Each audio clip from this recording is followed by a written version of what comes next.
मेरा YouTube channel निर्मल वत्स पे।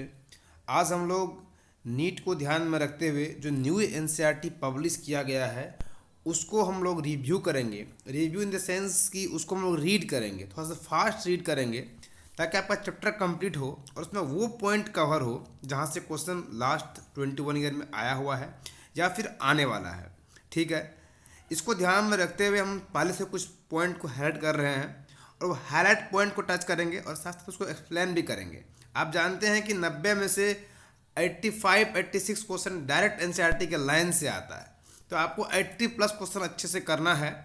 Per day आपको एक चैप्टर हम लोग कवर करेंगे और जिससे आपका अच्छे से एनसीईआरटी कवर हो जाएगा। चलिए शुरू करते हैं। सबसे फर्स्ट चैप्टर हम cell the unit of life. ऐसे तो एनसीईआरटी का चैप्टर नंबर 8 है 11th बुक का, लेकिन मेडिकल पॉइंट ऑफ व्यू से अगर आप देखें तो फर्स्ट चैप्टर सेल पढ़ना होता है ताकि जहाँ भी इसका बेसिक यूज होगा हम उसको कर पाएंगे। अगर सेल की बात करें तो एनसीईआरटी सबसे पहले ये लिखती है कि ऐसा क्या है जो लिविंग और नॉन लिविंग को डिफ्रेंशिएट करता है। यहाँ पर देखिए, लिविंग और नॉन लिविंग को डिफ्रेंशिएट करने वाला चीज़ें जो हैं वो है आपको उसकी लिविंग बींग्स का कुछ करेक्टर्स हैं जो लिविंग बींग्स को नॉन लिविंग से अलग करता है। एनसीईआरटी चीज़ लिखती भी है और उसका आंसर ये लिखती है एनसीईआरटी कि वो सेल होता है लिविंग ऑर्गेनिज्म में जो लिविंग ऑर्गेनिज्म को नॉन लिविंग ऑर्गेनिज्म से डिफ्रेंशिएट करता है। ठीक है, अब वर्ड सब पे आप ध्यान दीजिएगा। What is that an inanimate thing doesn't have. Inanimate का मतलब होता है नॉन लिविंग और फिर आगे क्या लिखा है, लिविंग। तो इन एनिमेट और एनिमेट, इन एनिमेट मतलब लिविंग बींग्स, यही ध्यान रखने वाला चीज़ें हैं। ठीक है, तो वही एनसीईआरटी बोलती है सर क्या है। फिर अगर आगे हम बात करें तो सबसे पहले हम लोग देखेंगे कि व्हाट इज सेल। सेल क्या होता है। आप यहाँ देख रहे हैं स्पष्ट लिखा हुआ है कि सेल मतलब वो यूनिसेलुलर ऑर्गेनिज्म भी कैपेबल होता है क्रॉ करने के लिए। ठीक है, अब यूनिसेलुलर ऑर्गेनिज्म जो होता है वो भी इंडिपेंडेंट एग्जिस्टेंस कर सकता है और सारा performing all the essential function of life, जो भी लाइफ का एसेंशियल फंक्शंस है वो सब यूनिसेलुलर ऑर्गेनिज्म भी कर सकता है as well as multicellular organism. Next line NCERT बहुत बेहतरीन लिखती है कि anything less than a complete structure of cell doesn't independent a living. इसका मतलब हुआ कि सेल के स्ट्रक्चर में से अगर आप कोई एक भी चीज़ को आप अगर गायब कर देते हैं, खत्म कर देते हैं, जैसे मान लीजिए सेल का आउटर मोस्ट आप जानते हैं सेल मेम्ब्रेन बोलते हैं, और जो बीच में है जो सेल्स के एक्टिविटी को कंट्रोल करता है उसको हम लोग न्यूक्लियस बोलते हैं। अगर इस सेल से एक कोई भी सेल ऑर्गेनेल्स को हम निकाल देते हैं, जैसे कि राइबोसोम है उसको निकाल दिए सेल से, तो क्या होगा, एक चीज़ सेल में से कम हो गया तो वो लाइफ को एग्जिस्टेंस नहीं करेगा। नेक्स्ट लाइन हम लोग चलते हैं सेल थ्योरी पे। सेल थ्योरी कौन दिया, आप अच्छे से जानते हैं कि सेल थ्योरी स्लेटन एंड स्वान दोनों मिल के दिए थे। तो इससे जो एक बार क्वेश्चन आया, ये क्वेश्चन आया कि सेल थ्योरी एक जर्मन बोटनिस्ट ने दिया था, तो इससे क्वेश्चन एम्स में ये पूछा गया और नीट में भी पूछा गया था कि जो स्लेटन साइंटिस्ट है वो किस कंट्री से बिलोंग करते हैं। तो जर्मन, वो बॉटनिस्ट है या फिर जूलॉजिस्ट है, दोनों दिया गया था। स्लेटन एंड स्वान कौन बॉटनिस्ट है। आपको यहाँ तक इतना सिंपल क्वेश्चन पूछा जाता है। और ये भी पूछा गया था सेल थ्योरी कब दिया गया, तो 1838 में स्लेटन एंड स्वान दोनों मिलकर सेल थ्योरी को दिया। और वो ये बताया, आगे लिखा हुआ है कि he also conclude that based on his study on plant that the presence of cell wall is a unique character of plant. मतलब जब स्वान साइंटिस्ट जो कि ब्रिटिश जूलॉजिस्ट थे, जब वो एनिमल सेल का स्टडी कर रहे थे तो उसको दिखा कि एनिमल सेल को स्टडी करते करते उन्होंने प्लांट सेल को भी कंपेयर कर रहे थे, तो उन्होंने ये देखी कि प्लांट के अंदर एक एक्स्ट्रा लेयर है सेल मेम्ब्रेन के बाहर जिसे नाम दिया गया सेल वॉल। और उन्होंने ये भी बोला कि ये प्लांट का यूनिक फीचर्स है। ठीक है, ध्यान रखिएगा, यही सब लाइन से क्वेश्चन आता है। और लास्ट में क्या दिया गया, स्लेटन एंड स्वान टुगेदर दोनों मिलकर सेल थ्योरी को दिए। और उसके बाद ये सेल थ्योरी में सब कुछ सही जा रहा था। जब इनसे पूछा गया स्लेटन स्वान से कि नया सेल जो है कहाँ से आता है, तो इस चीज़ को ये एक्सप्लेन नहीं कर पाए, तब एक वर्ड आया ओमनिस सेलुला ई सेलुला, और इस ओमनिस सेलुला ई सेलुला को रोड ऑफ वर्च्यू दिया और बताया कि जो न्यू सेल है वो प्री एग्जिस्टिंग सेल से, जो पुराने सेल्स हैं उससे आते हैं। ठीक है, इसके बाद हम लोग देखते हैं कि जो भी लिविंग ऑर्गेनिज्म है, फर्स्ट पॉइंट में लिखा है कि all living organism are composed of cell and product of cell. Cell theory को फाइनली एक फाइनल शेप दिया गया, जो कौन दिए से final shape, Schleiden and Schwann कि जितना भी लिविंग ऑर्गेनिज्म है वो सेल से बना हुआ है और प्रोडक्ट ऑफ सेल से बना हुआ है। ये स्लेडर एंड स्वान के सेल थ्योरी को फाइनल शेप देने का काम रॉड ऑफ वर्च्यू किए थे और फर्स्ट पॉइंट उन्होंने ये बताया। और सेकंड पॉइंट वो बोले कि all cells arise from pre existing cell. ठीक है, अब हम लोग सेल थ्योरी देख लिए और आगे बढ़ते हैं। तो आगे देखेंगे तो इस पॉइंट में यहाँ पर एक लाइन लिखा हुआ हाईलाइट किया हुआ, ध्यान से देखिए कि सेल जो है differ greatly in size shape and activities. जो सेल का साइज और शेप होगा वो इसके एक्टिविटी पे डिपेंड करेगा, उसके बॉडी के साइज पे नहीं डिपेंड करेगा। जैसे जो एलिफेंट है उसका बॉडी का साइज बहुत बड़ा है, इसका मतलब ये नहीं होगा कि एलिफेंट का सेल साइज बड़ा हो जाएगा, नहीं। सेल का जो साइज और शेप होता है वो एक्टिविटी पे डिपेंड करता है। जो माइकोप्लाज्मा जो होता है, पढ़ेंगे हम लोग प्लांट डाइवर्सिटी में, उसका सबसे स्मॉलेस्ट सेल होता है। और माइकोप्लाज्मा के लिए एक लाइन आप और ये याद रखिएगा कि माइकोप्लाज्मा एक ऐसा प्रोकैरियोट्स है जिसके पास सेल वॉल नहीं होता है। यहाँ आप एक लाइन हाईलाइट किया हुआ देखिएगा कि लार्जेस्ट आइसोलेटेड सिंगल सेल जो है वो किसका है, एग ऑफ ऑस्ट्रिच का। और जो लॉन्गेस्ट सेल है आपको आता ही होगा, रिकॉल करवाते हैं हम, नर्व सेल जो होता है एनिमल्स के अंदर, ह्यूमन बींग्स के अंदर, वो लॉन्गेस्ट है। तो लार्जेस्ट लॉन्गेस्ट में कंफ्यूज नहीं होइएगा। चलिए आगे बढ़ते हैं। प्रोकैरियोटिक सेल की अगर बात करें तो प्रोकैरियोटिक सेल के अंदर हर एक एक्टिविटी करने का पावर होता है, वहाँ पर हम लोग आगे पढ़ चुके हैं। और माइकोप्लाज्मा एक ऐसा प्रोकैरियोटिक सेल होता है जिसके पास सेल वॉल नहीं होता है, बाकी हर एक के पास होता है। और अगर आगे बढ़ें तो यहाँ पर एक लाइन लिखा हुआ है, देखिएगा कि all prokaryotes have cell wall surrounding the cell membrane except mycoplasma. हम आपको पहले बता चुके हैं कि हर एक प्रोकैरियोट्स के पास सेल वॉल होता है एक्सेप्ट माइकोप्लाज्मा। थोड़ा आपको स्पीड फास्ट लग रहा होगा, ये इसीलिए है ताकि आपका एनसीईआरटी जल्दी से जल्दी कवर हो जाए।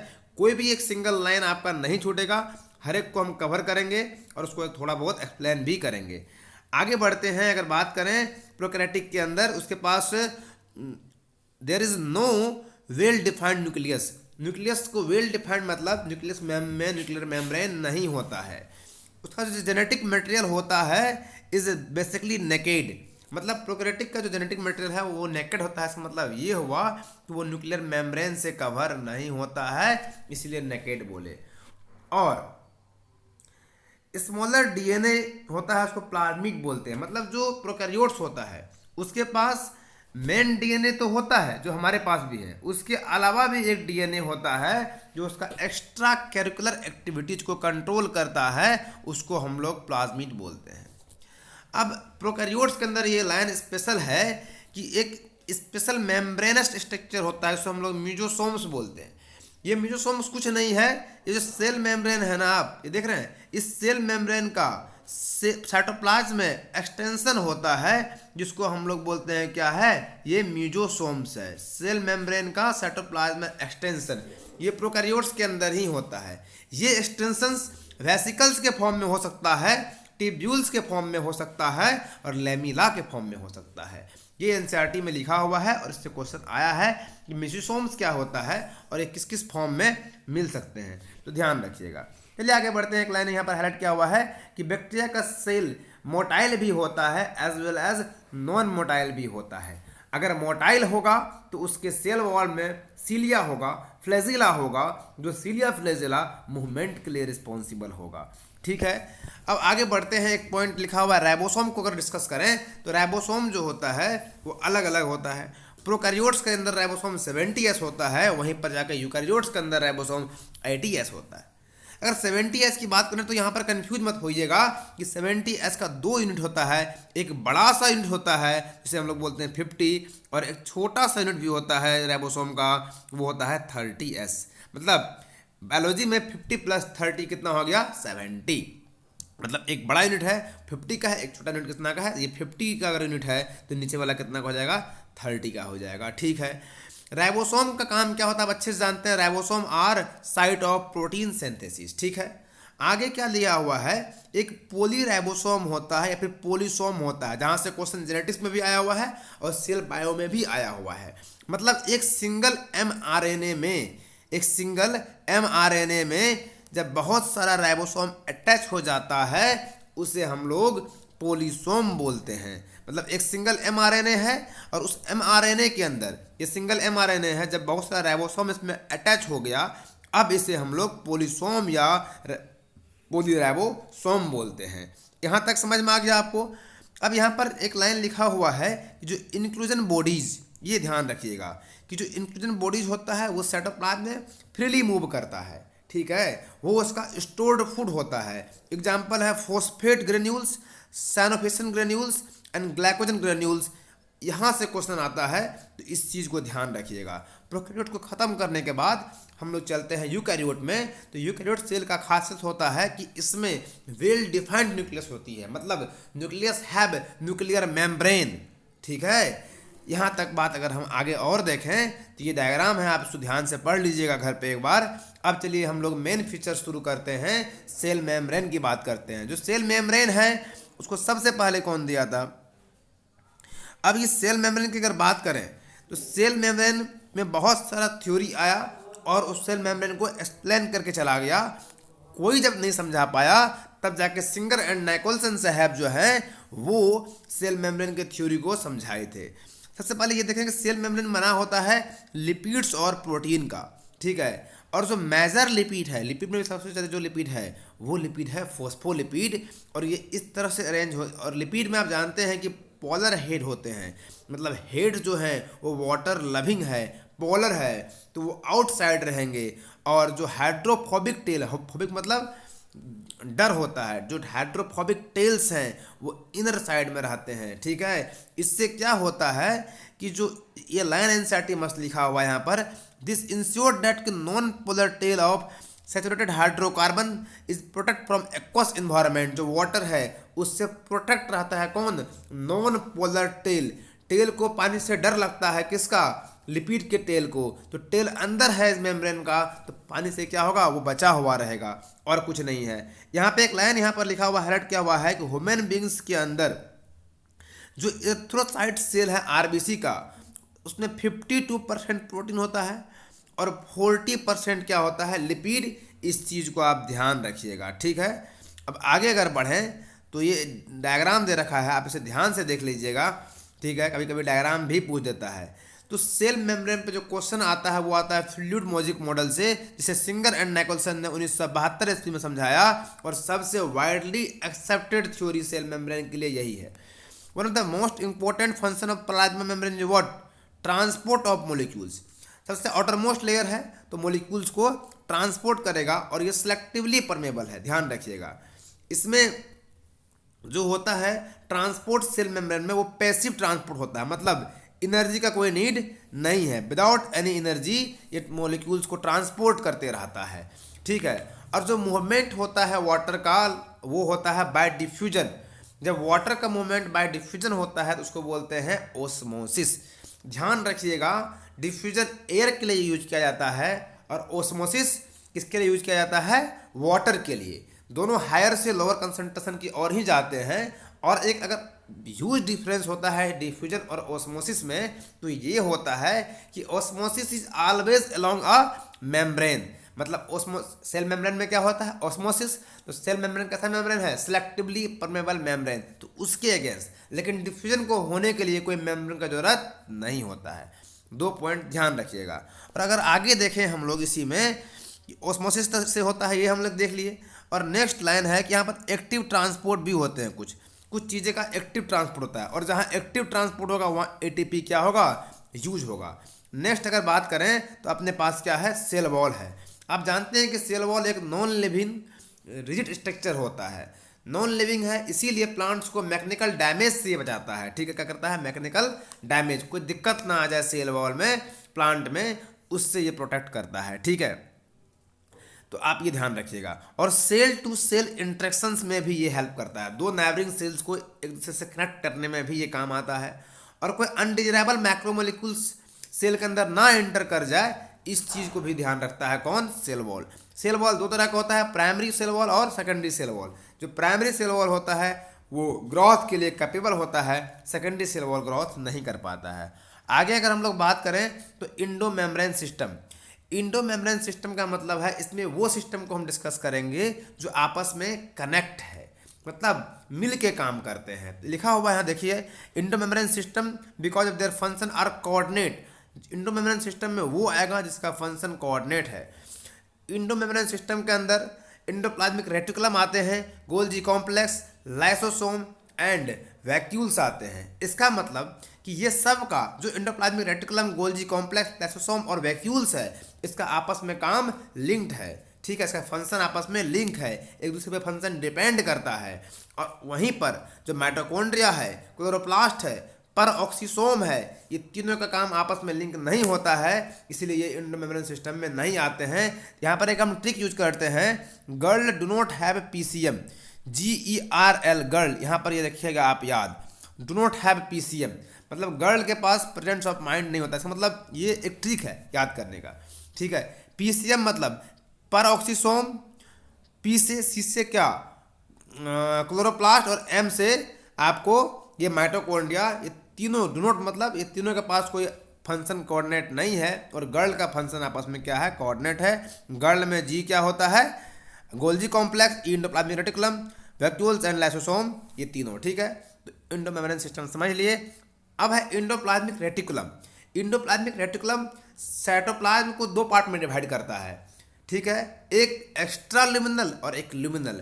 इंडोप्लाज्मिक रेटिकुलम जो पार्ट जैसे कि सेल का जो पार्ट को वो कवर कर लेता है, ठीक है, ऐसे ये सेल है, सेल के अंदर क्या होगा, साइटोप्लाज्म। जब ये इंडोप्लाज्मिक ये रेटिकुलम है जो लाल से ड्रॉ कर रहे हैं, इंडोप्लाज्मिक रेटिकुलम के अंदर का जो स्ट्रक्चर है उसको हम लोग क्या बोल देंगे, ये वो स्ट्रक्चर है जो एंडोप्लाज्मिक रेटिकुलम के अंदर आ रहा है, तो वो ल्यूमिनल, और जो बच जाता है वो क्या होगा, एक्स्ट्रा ल्यूमिनल। इंडोप्लाज्मिक रेटिकुलम की अगर बात करें तो RER भी होते हैं और SER भी होते हैं। RER मतलब वो एंडोप्लाज्मिक रेटिकुलम जिसके ऊपर राइबोसोम अटैच हो चुका है। अगर राइबोसोम अटैच हो चुका है, यहाँ पर देखिए राइबोसोम अटैच हो गया है एंडोप्लाज्मिक रेटिकुलम में, इसको बोलेंगे RER, रफ इंडोप्लाज्मिक रेटिकुलम। और रफ इंडोप्लाज्मिक रेटिकुलम यहाँ हाईलाइट किया हुआ है RER, वहाँ पर आपको मिलेगा जो सेल प्रोटीन सिंथेसिस में काम करेगा उस सेल में आपको ये ज़्यादा मिलेगा। और जो सेल लिपिड बनाएगा वहाँ पर कौन ज़्यादा मिलेगा आपको बताइए, स्मूथ इंडोप्लाज्मिक रेटिकुलम, SER। ध्यान रखिए, यहाँ से क्वेश्चन आया हुआ है। गोल्जी कॉम्प्लेक्स की बात करें, कैमिलो गोल्जी ने 1898 में डिस्कवर्ड किया था। ठीक है, इसका शेप साइज डिफर करता है। इसमें कॉन्वेक्स फेस जो होता है वो होता है फॉर्मिंग फेज जहाँ कुछ बनता है, और कॉनकैव होता है आपको मैच्योरिंग फेज, मतलब वहाँ पर मैच्योर होकर वहाँ से चीज़ क्या होते हैं, बाहर जाते हैं। तो कॉन्वेक्स क्या है, फॉर्मिंग, और कॉनकैव वाला पार्ट क्या है, मैच्योरिंग, ये याद रखिएगा। जो मेन फंक्शन है, जो प्रिंसिपल फॉर परफॉर्मेंस होता है गोल्जी बॉडी का, वो होता है पैकेजिंग एंड मटेरियल को डिलीवर्ड करना, पैकेजिंग करना और मटेरियल को आउटसाइड द सेल क्या करना, डिलीवर्ड करना। यहाँ से क्वेश्चन आया हुआ है। ठीक है, यहाँ तक आप समझ में आ गया। अगर आगे बढ़े हम तो यहाँ ये देखेंगे कि इन जो गोल्जी कॉम्प्लेक्स होता है वो इंडोप्लाज्मिक रेटिकुलम से मिल के काम करता है। इसलिए तो हमने बोले जो गोल्जी कॉम्प्लेक्स है और इंडोप्लाज्मिक रेटिकुलम है वो इंडोमेम्ब्रेन सिस्टम का पार्ट है। लाइसोसोम में कुछ याद नहीं रखना है, मतलब ये याद रखना है कि लाइसोसोम के पास एंजाइम होता है, और वो एंजाइम को हम लोग बोलते हैं हाइड्रोलेज। हाइड्रोलेज में लिपेज, प्रोटीज और कार्बोहाइड्रेट आता है। लिपेज लिपिड को, प्रोटीज प्रोटीन को, और कार्बोहाइड्रेट जो होता है वो कार्बोहाइड्रेट को डाइजेशन करता है। वैक्यूल्स की बात करें तो वैक्यूल्स जो होता है एक एम्प्टी स्पेस होता है, मोस्टली ये प्लांट सेल में पाया जाता है। प्लांट सेल का 90% वॉल्यूम में क्या होता है, वैक्यूल्स होता है। एमोबा के पास एक कॉन्ट्रेक्टाइल वैक्यूल्स होता है जिसको अपने अनुसार वो शेप को चेंज कर सकता है। वो कॉन्ट्रेक्टाइल वैक्यूल्स एमोबा को ओस्मो रेगुलेशन में और एक्सक्रेशन में हेल्प करता है, मतलब टेम्परेचर मेंटेन करना ओस्मो रेगुलेशन कहलाता है, तो एमोबा को उसमें वो हेल्प करता है। माइटोकॉन्ड्रिया की अगर बात करें तो माइटोकॉन्ड्रिया जो होता है powerhouse of the cell होता है, क्योंकि यहाँ पर किसका फॉर्मेशन हो रहा है, ATP का फॉर्मेशन हो रहा है। जो नंबर ऑफ माइटोकॉन्ड्रिया होगा वो पर सेल डिपेंड करेगा कि वो सेल कितना फिजियोलॉजिकली एक्टिव है, उसके अकॉर्डिंग माइटोकॉन्ड्रिया का नंबर बढ़ेगा या फिर घटेगा। जो सेल जितना ज़्यादा काम करेगा उस पर माइटोकॉन्ड्रिया का नंबर उतना ही ज़्यादा होगा। जो इनर मेम्ब्रेन्स होते हैं माइटोकॉन्ड्रिया का, वहाँ पर फोल्डिंग शो होता है, उस फोल्डिंग को क्रिस्टिया बोलते हैं। जो मेम्ब्रेन्स है माइटोकॉन्ड्रिया। आप जानते हैं माइटोकॉन्ड्रिया डबल मेम्ब्रेन होता है, उसमें दो मेम्ब्रेन होता है। तो जो उसका इनर मेम्ब्रेन होता है, उस इनर मेम्ब्रेन पे सारा एंजाइम्स प्रेजेंट होता है, और वो एंजाइम्स क्या करवाता है, एरोबिक रिस्पिरेशंस करवाता है। और जो माइटोकॉन्ड्रिया है उसको पावर हाउस इसीलिए बोलते हैं क्योंकि वहाँ पर एटीपी का फॉर्मेशंस होता है। जो एटीपी क्या होता है, एनर्जी करेंसी ऑफ सेल कहलाता है। एक बात ध्यान रखिएगा, माइटोकॉन्ड्रिया को हम लोग बोलते हैं सेल विद इन सेल। मतलब एक सेल के अंदर माइटोकॉन्ड्रिया है, सेल ऑर्गेनल्स, मतलब सेल के अंदर सेल होना इसीलिए बोलते हैं क्योंकि माइटोकॉन्ड्रिया के पास अपना डीएनए होता है, अपना आरएनए होता है, अपना राइबोसोम होता है। इसीलिए ऐसा लगता है कि ये सेल के अंदर एक सेल है, बोलते हैं, ऐसा होता नहीं है। प्लास्टिड की बात करते हैं, प्लांट के अंदर पाया जाता है। प्लास्टिड तीन तरह का होता है on the basis of pigment, chloroplast, chromoplast और लिकोप्लास्ट। जो क्लोरोप्लास्ट होता है वो क्लोरोफिल रखता है, और वो क्लोरोफिल ग्रीन पिगमेंट का रहता है प्लांट का। क्लोरोफिल का काम क्या होता है बच्चे जानते हैं, ये लाइट को ट्रैप करता है ताकि फोटोसिंथेसिस में वो लाइट काम आ सके। और जो क्रोमोप्लास्ट होता है उसका काम होता है कि फोटोसिंथेसिस का एफिशिएंसी को बढ़ाए। यहाँ पर तीन गो लिकोप्लास्ट है, जो लिकोप्लास्ट आर कलरलेस प्लास्टिड, ये ध्यान रखिएगा। और तीन मेन क्वेश्चन यहीं से बनता है, तीन लिकोप्लास्ट, एमिलोप्लास्ट जो कार्बोहाइड्रेट को स्टोर करता है, इलियोप्लास्ट यहाँ लिखा हुआ है जो फैट और ऑयल को स्टोर करता है, और नेक्स्ट है एलिरोप्लास्ट जो प्रोटीन को स्टोर करता है। बस यहाँ आप यही ध्यान रखिएगा। और प्लास्टिड जो होता है लेंस शेप्ड का होता है, स्पेरिकल, डिस्ट्रॉयड और रिबन शेप का होता है, ये ध्यान रखिएगा। नंबर जो होता है वेरी करता है, सिंगल से लेके 20 to 40 पर सेल इन मीजोफिल्स। मतलब एक सिंगल क्लोरोप्लास्ट हो सकता है क्लैडोमोनास के अंदर, और ग्रीन अलगाई के अंदर 20 से 40 भी हो सकता है एक सेल के अंदर। और कुछ याद नहीं रखना है। राइबोसोम को जॉर्ज पैराडे ने 1953 में डिस्कवर्ड किया था, इसीलिए हम उसे पैराडे पार्टिकल्स बोलते हैं। आप जानते हैं, ये देखिए, ये राइबोसोम में हमने बताया था आपको दो यूनिट होता है, एक ये लार्ज यूनिट, एक ये स्मॉल यूनिट, दोनों मिलके क्या बनता है, कंप्लीट राइबोसोम। तो प्रोकैरियोट के अंदर 70S होता है और यूकैरियोट्स के अंदर 80S होता है। बस इतना ध्यान रखिएगा और कुछ याद नहीं रखना है। साइटोस्केलेटन मतलब वो स्ट्रक्चर सेल का जो सेल के मोटिलिटी में हेल्प करता है, मतलब सेल का शेप को मेंटेन करता है, सेल को मोटाइल करने में हेल्प करता है, सेल को मूवमेंट करने में हेल्प करता है। इससे ज़्यादा कुछ हेल्प काम आपका चीज़ नहीं है। इसलिए अपने जिला से कोई क्वेश्चन नहीं आता है, बस इतना ही आता है कि इसका अरेंजमेंट क्या होता है। तो आप ध्यान रखिएगा 9+2 का अरेंजमेंट होता है। सेंट्रोसोम या सेंट्रियोल्स को हम लोग सेल डिवीजन में अच्छे से पढ़ेंगे, ठीक है। यहाँ आपको चीज़ समझ नहीं आएगा। अगर बात करें न्यूक्लियस का, तो न्यूक्लियस को रॉबर्ट ब्राउन ने 1831 में डिस्कवर्ड किया था। और later the material of nucleus is stained by basic dye, ये ध्यान रखिएगा। जो न्यूक्लियस होता है उसको बेसिक डाई से हम लोग स्टैंड करते हैं, और उसका नाम दिया गया क्रोमेटिन बाय फ्लेमिंग। फ्लेमिंग कहा था सबसे पहले, डिस्कवर्ड रॉबर्ट ब्राउन किया, कब किया, 1831 में। क्वेश्चन आ चुका है, हम लोग न्यूक्लियस में इतना कुछ पढ़ते हैं, क्वेश्चन दो लाइन से आता है। डिस्कवर्ड कौन कब किया और किस डाई से इसको डाई करते हैं, तो बेसिक डाई कौन बताया, फ्लेमिंग। क्या नाम दिया, क्रोमेटिन, ठीक है। इसके अलावा कुछ चीज़ यहाँ पर काम का नहीं होता है। न्यूक्लियस में अगर हम बात करें तो ये देखिए आप, यहाँ पर आपको न्यूक्लियोप्लाज्म दिखाई देगा। जो न्यूक्लियस के साइटोप्लाज्म को बोलते हैं न्यूक्लियोप्लाज्म, ठीक है। उसी के अंदर एक क्या होता है, न्यूक्लियोलस होता है। और न्यूक्लियस के मेम्ब्रेन में पोर होता है, उसको बोलते हैं न्यूक्लियर पोर। और ये आपको दिखा न्यूक्लियर मेम्ब्रेन, जो दो डबल होता है मेम्ब्रेन, और दोनों मेम्ब्रेन के बीच के स्पेस को बोलते हैं पेरी न्यूक्लियर स्पेस, और कोई काम का नहीं होता है।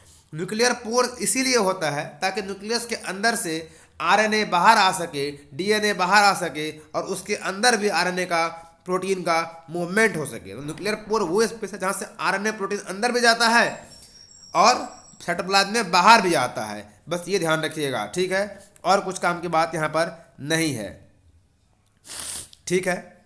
अगर आगे बात करें क्रोमोसोम्स का, ये आपको हम पढ़ाएंगे डीएनए चैप्टर जो है वहाँ पे, ठीक है। जो आपका मोलिकुलर डीएनए है वहाँ पढ़ाएंगे, जो बहुत ही बेहतरीन टॉपिक है। क्रोमोसोम्स के बारे में बस इतना यहाँ भी ध्यान रखिएगा। Chromosomes have non standing secondary corrections at constant location, इस तरह को हम लोग बोलते हैं सैटेलाइट। मैक्रोबॉडीज क्या होता है, many membrane bound minute vesicles called macrobody that contain various enzyme present in both plant and animal. इतना कुछ पढ़ लिया ना। मैक्रोबॉडी में बस एक ही लाइन आपको याद रखना है कि प्लांट में भी होता है, एज वेल एज एनिमल्स के अंदर भी प्रेजेंट होता है। यहाँ पर आपका सेल खत्म हुआ। अब नेक्स्ट लेक्चर हम जो लाएंगे वो लाएंगे आपको प्लांट डाइवर्सिटी, जो फर्स्ट चैप्टर है प्लांट डाइवर्सिटी, वहाँ शुरू करेंगे। तो आप इसको बस अच्छे से देख लेना। और अभी उम्मीद करते हैं कि आपका एनसीईआरटी में बहुत कुछ आपको समझ में आया होगा। जो भी आपको दिक्कत आए आप वीडियो देखने के बाद कमेंट्स करें, और कोई चैप्टर अगर आपको पहले पढ़ना है तो आप वो भी कमेंट कर सकते हैं। ठीक है, मिलते हैं नेक्स्ट लेक्चर में। अभी तक अगर आप सब्सक्राइब नहीं किए हैं, आप नीट का स्टूडेंट हैं, आप इंटरेस्टेड हैं कि आपका बायो अच्छा हो, तो आप सब्सक्राइब कीजिए, नोटिफिकेशन को ऑन कीजिए, ताकि आपको ये बायोलॉजी अच्छा करने में हम कुछ हेल्प कर सके। क्योंकि आप ये जानते हैं आप जहाँ जाना चाहते हैं वहाँ हम लोग ऑलरेडी पहुँचे हुए हैं, ताकि आपका मेडिकल जर्नी जितना आसान हो सके उतना आसान करने में हम लोग आपका मदद करेंगे। ठीक है, मिलते हैं नेक्स्ट लेक्चर में।